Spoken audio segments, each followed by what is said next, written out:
Good afternoon, everybody. Well, it's actually already an achievement for me today because I managed to wear all three, and normally Anna only lets me wear one. She says I make too much noise, but okay.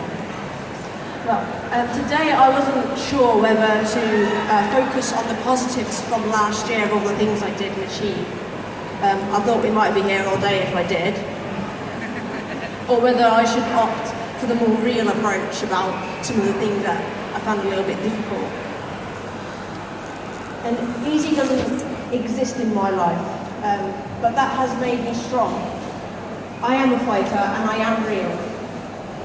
And if every time I stood up to speak I neglected to acknowledge the challenges in my life and solely painted this picture of achievement and success, well then what resonance would that have and how would people relate to me? It is the fact that I have those challenges and that I still choose to make a life that I want and that I am successful in my sport that makes me real and that maybe inspires others, autistic or not, to go out there and do it anyway. That is what I do and that is who I am. My history, my experiences, good or bad, have been my journey to the person that I am today and the success that I have had. In October last year, I won my third kickboxing world title, and I wasn't happy with myself. And my life has kind of spiraled a little bit out of control since then. I am incredibly proud of my achievement. I worked hard, but I was unhappy because I didn't perform to my best. And I love winning, but I love to perform to my best more. I go around and do these talks and I say about how much I love kickboxing. I say I've won this, I've won that, I've got these titles, I've won that award, I'm in the Martial Arts Hall of Fame, I did this and that, on and on. Shut up, Joe. And it is deceptive. You need more than talent to achieve at the level that I do. And the work is much harder when you have the challenges that I have. At the World Championships, I did not perform because of the challenges that I had. There were increased sensory problems that I didn't expect, and the competitive environment is usually difficult for me to cope with. But this time, it was worse. I mean, when I fought on the mats, it felt like I was being burnt by the lights. And that's not something that I'm used to. I'm used to the travel difficulties that I have, but this was harder because my coach was ill, and it changed everything. I couldn't follow my planned diet. I couldn't even eat that well in the hotel that we were in because it was so loud that I felt anxious and sick. And I actually ended up coming home like 2 kilos lighter because I just hadn't ate enough. And as an athlete, that's not very good.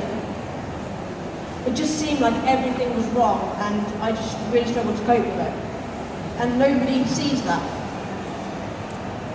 Then, every year after the World Championships, I struggled to adjust to the loss of the structure of the intense training, my diet, and the focus that I have of trying to win a world title.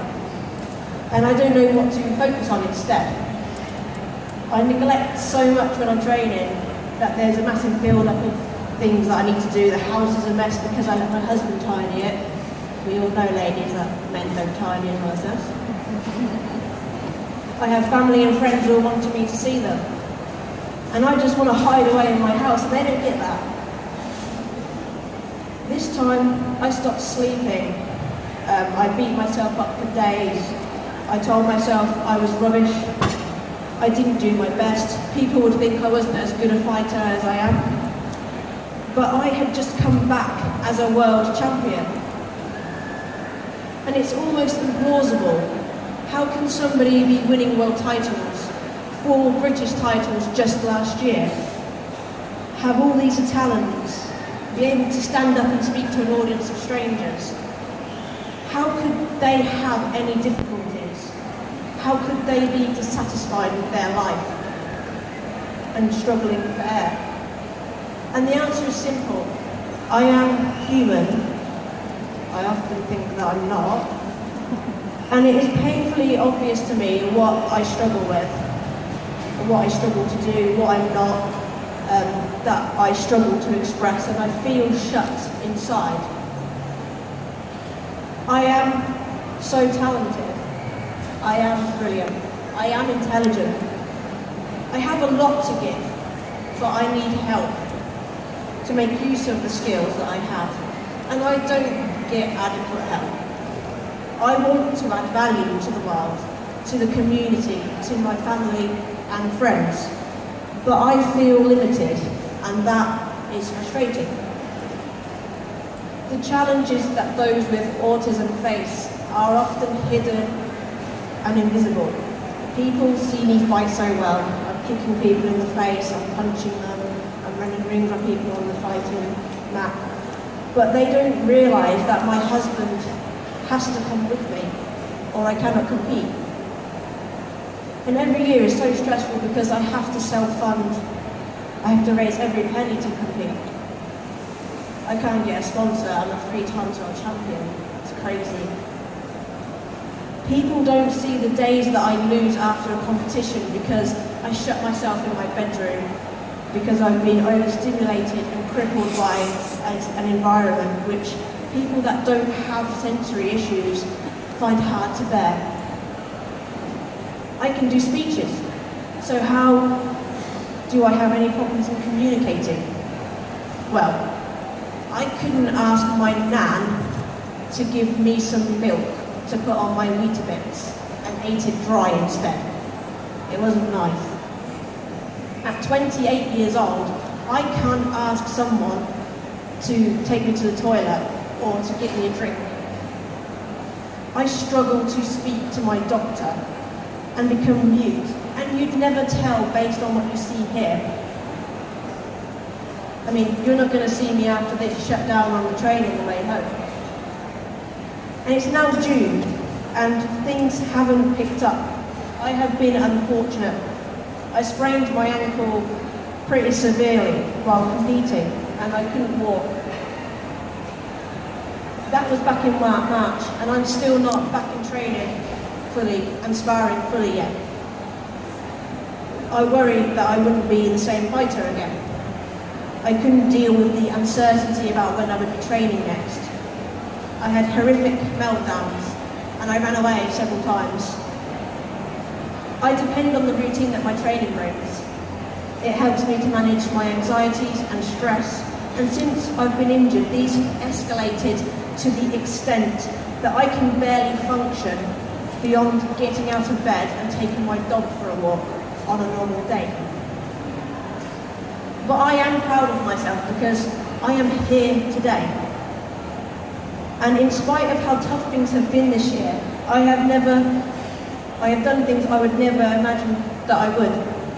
I found the courage to speak about some really difficult and painful experiences because I don't want to be held back by those things. I want to be free to just be me.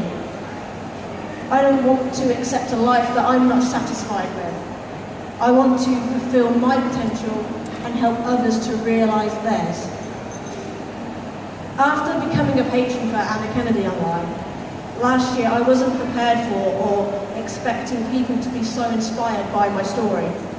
And it's been humbling and overwhelming slightly to go from being called a freak to being called an inspiration.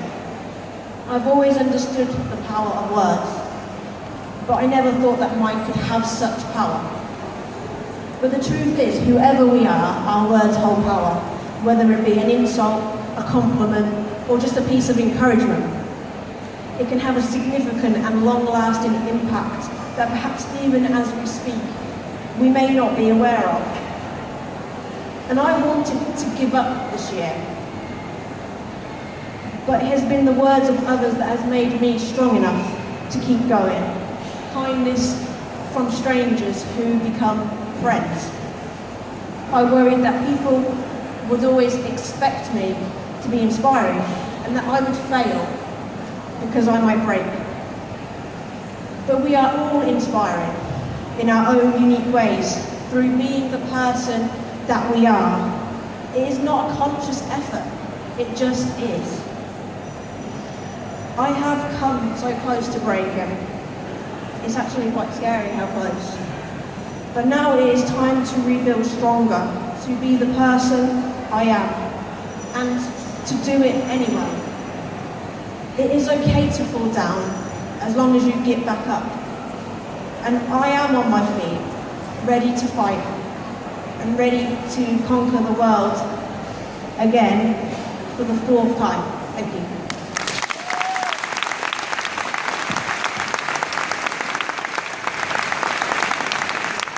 Joe's a patron. She's also a good friend. We chat on Twitter.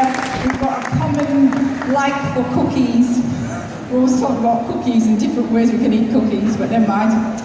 Jo has also written for our charity a bit strip comic, and it's called Give Us a Break, which is after a campaign that we have taken across the country, which is an anti-bullying campaign.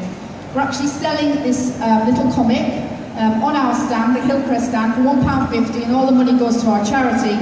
And Jo talks about what it's like to have autism and Asperger's syndrome. And quite a few Senkos are using it in school now, and some children have actually read it who've got autism themselves and said, Mum, this is me, this is what it's like for me at school. So if you're interested, we have Give Us a Break comic, it's £1.50, and it's on the Hillcrest stand. Thank you very much, Jo, thank you.